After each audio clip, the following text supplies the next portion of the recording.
Good morning student. आज हम class 5th में इंग्लिश ग्रामर का लेसन नंबर 9 समझने जा रहे हैं, मॉडर्न एक्सरीज। कि the verb used before main verb to express meaning and attitudes like permission, possibility, certainty and necessity और कॉल्ड मॉडर्न वर्ब और मॉडर्न एक्सरीज। यानी कि जो वर्ब होती है हमारी, जो हमारी क्रिया होती है, उससे पहले तो जो मेन वर्ब से पहले हम कोई भी मॉडल्स लगाते हैं, कोई उसको एटीट्यूड को या परमिशन यानी कि अनुमति को, संभावना को दर्शाने के लिए या कोई आवश्यकता को दर्शाने के लिए उसको हम मॉडल वर्ब्स कहते हैं। जैसे कि कैन, जो कैन होता है, कैन हो गया, मे हो गया, कुड हो गया, माइट हो गया, शैल हो गया, शुड, वुड, ये सब जो होते हैं हमारे मॉडल्स के रूप होते हैं। तो जो कैन का प्रयोग होता है वो कहाँ होता है? Can is use to express capacity और एबिलिटी, यानी कि हमारी इसकी कैपेसिटी और हमारी योग्यता को दर्शाने के लिए यूज़ की जाती है। Example, I can play the guitar, यानी कि मैं गिटार बजा सकता हूँ। तो जो can and may are use to express permission, can और मे का यूज़ परमिशन को व्यक्त करने के लिए किया जाता है। कैन का प्रयोग परमिशन देने के लिए और मे का प्रयोग परमिशन लेने के लिए किया जाता है। May is use to express possibility and wish, यानी कि जो मे का यूज़ करते हैं हम, वो कोई संभावना या अपनी कोई इच्छा को व्यक्त करने के लिए करते हैं। जैसे कि she may be at her aunt house. अब है कुड एंड माइट। जो कैन का पास्ट होता है वो कुड होता है और जो मे का पास्ट होता है वो माइट होता है।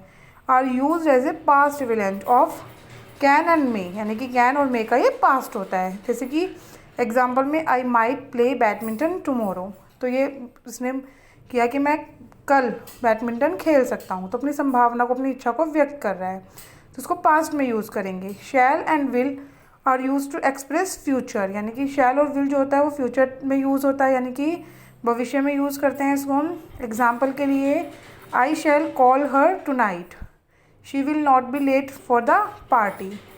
जो शैल होता है वो आई के साथ और वी के साथ आता है। आई यानी कि जो हमारा सब्जेक्ट होगा, आई और वी के साथ हम शैल लगाएंगे, और बाकी जो थर्ड पर्सन होगा हमारा और सेकंड पर्सन होगा, जैसे कि ही, शी, इट, दे, यू, उन सब के साथ क्या आएगा हमारा?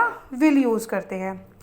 शैल is sometime used in second and third person to express threat, command और प्रॉमिस। कि शैल को हम सेकंड और थर्ड पर्सन में तब यूज़ करते हैं तब हमारे वाक्य के अंदर जब हमें व्यक्त करना है, कोई धमकी दे रहा है किसी को, कोई आदेश दे रहा है या कोई प्रॉमिस यानी कि कोई वचन दे रहा है, तो हम उसके में सेकंड और थर्ड पर्सन में शैल को यूज़ करेंगे।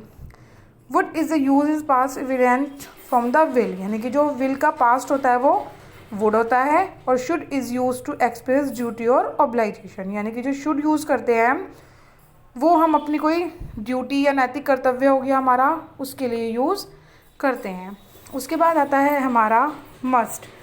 Must is use to express necessity और ऑब्लाइजेशन, यानी कि बहुत ज़्यादा आवश्यकता होती है, आवश्यकता को व्यक्त करने के लिए हम मस्ट का यूज़ करते हैं। एग्जाम्पल के लिए, we must go to bed early, यानी कि हमें जल्दी सोना चाहिए।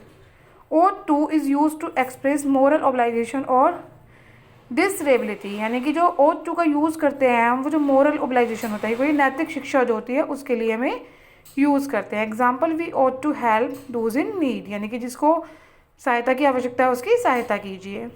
Use to is use to express a discontinued continued habit और स्टेट, यानी कि जो हमारी हैबिट होती है वो डिसकंटिन्यूड चल रही होती है या स्टेट होता है, उसके लिए यूज़ किया जाता है। एग्जाम्पल के लिए, she use to be rude to her parents, this house use to be green and white. तो इस तरीके से हम मॉडल्स को यूज़ करते हैं। Thank you.